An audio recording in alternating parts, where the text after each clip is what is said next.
नमस्कार, आप देख रहे हैं जौनपुर टुडे और मैं हूं शुभम अग्रहरी। साथियों, आपको हमारे पीछे बैकग्राउंड में एक फोटो दिख रहा होगा जो बड़े ही आलीशान बिल्डिंग का है, आलीशान कोठी का, बंगला का है। और उसके बाद आप दूसरा फोटो देखिए। अब इस फोटो में आप देख रहे होंगे कि इस एक बंगले को पूरी तरह से नेस्तनाबूद कर दिया गया है, ध्वस्त कर दिया गया है। तो आपको बता दें कि यह दोनों ही फोटो एक ही बंगले का है और यह मध्य प्रदेश के छतरपुर का है। बताया जा रहा है कि मध्य प्रदेश के छतरपुर जिले के कांग्रेस पार्टी के जिला उपाध्यक्ष का यह बंगला है, जिसे मध्य प्रदेश प्रशासन के द्वारा बड़ी कार्रवाई करते हुए अब नेस्तनाबूद कर दिया गया है। तो अब तो आपके मन में भी अब सवाल खड़ा हो रहा होगा कि ऐसा क्या हुआ जिसकी वजह से प्रशासन को इतनी बड़ी कार्रवाई करनी पड़ी, इतने बड़े आलीशान बंगले को ध्वस्त करना पड़ा। और बंगला ही नहीं बल्कि बंगले के नीचे खड़ी गाड़ी को भी नहीं छोड़ा गया, उसे भी नेस्तनाबूद कर दिया गया। तो आपको बता दें कि अभी हाल ही के दिनों में महाराष्ट्र में एक मामला सामने आया था और मामला यह था कि एक हिंदू संत के द्वारा इस्लाम धर्म के पैगंबर मोहम्मद साहब के ऊपर कोई अपमानजनक टिप्पणी की गई थी, जिसके बाद से मुस्लिम समाज में इस बात का विरोध था और महाराष्ट्र में उनके ऊपर एफआईआर भी दर्ज हुआ, कार्रवाई भी हुई। और इसी बात को लेकर मध्य प्रदेश के छतरपुर में 300 से 400 लोगों की भीड़ को इकट्ठा किया गया है। और बताया जा रहा है कि इस भीड़ को इकट्ठा करने वाले में मुख्य नाम जो है वह कांग्रेस पार्टी के जिला उपाध्यक्ष शहजाद अली का है। और इस भीड़ को इकट्ठा इसलिए किया गया था कि उन्हें बताया गया था कि महाराष्ट्र में एक हिंदू संत के द्वारा मोहम्मद साहब की बेअदबी की गई है।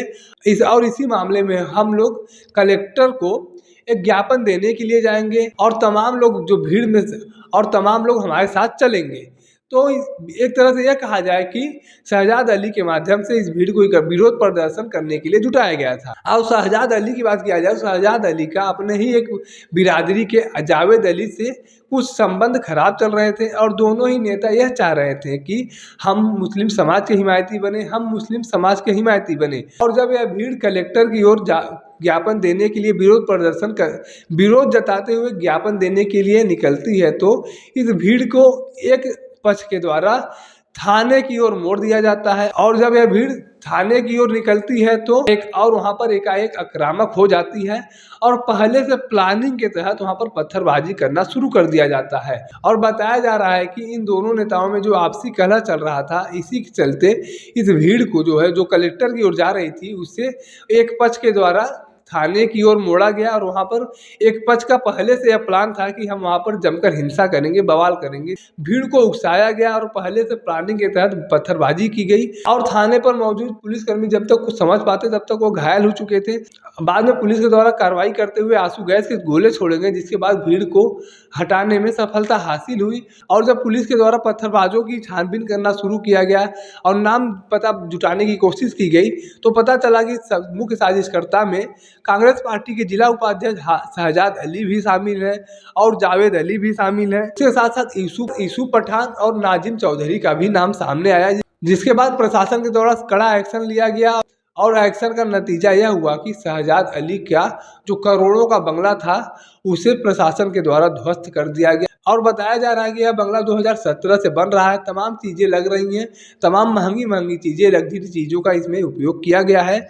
और इस बंगले को प्रशासन के द्वारा अब ध्वस्त कर दिया गया है। और इस ध्वस्तीकरण के बाद से प्रदेश की राजनीति भी गरमाया हुआ है। तमाम राजनीतिक दल इस बुलडोजर एक्शन का विरोध कर रहे हैं और कह रहे हैं कि मुस्लिम समाज को परेशान करने के लिए इस तरह की कार्रवाई वर्तमान मध्य प्रदेश सरकार के द्वारा किया जा रहा है। अगर शहजाद अली मुख्य साजिश करता था, उसे कानून के तहत कोर्ट में पेश किया जाना चाहिए था। इस तरह का ध्वस्तीकरण करके प्रशासन कहीं न कहीं मुस्लिम समाज से बदला लेने का कार्य कर रहा है।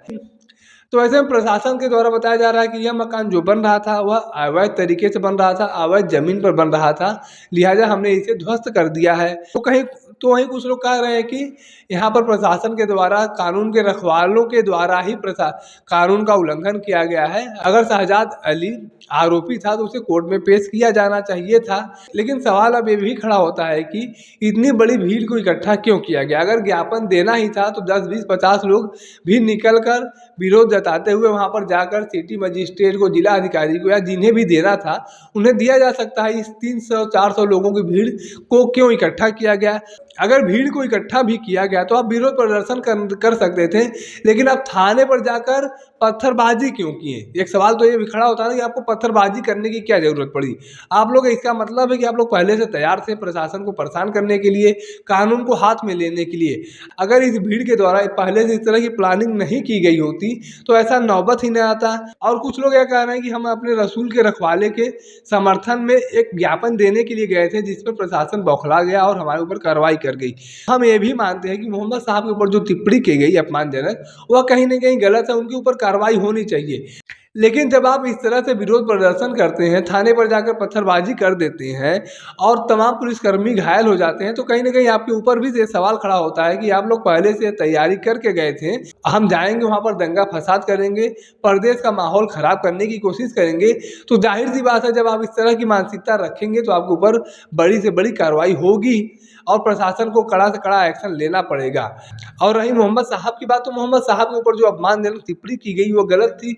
उसके ऊपर आप लोगों को ज्ञापन देना था तो आप ज्ञापन देने के लिए जा सकते थे, शांतिपूर्ण तरीके से भी जा सकते थे और विरोध जताते हुए, प्रदर्शन करते हुए भी जा सकते थे। लेकिन इस तरह की भीड़ को उकसाकर पत्थरबाजी करना कहीं न कहीं गलत है और जिसका खामियाजा शहजाद अली को भुगतना पड़ा।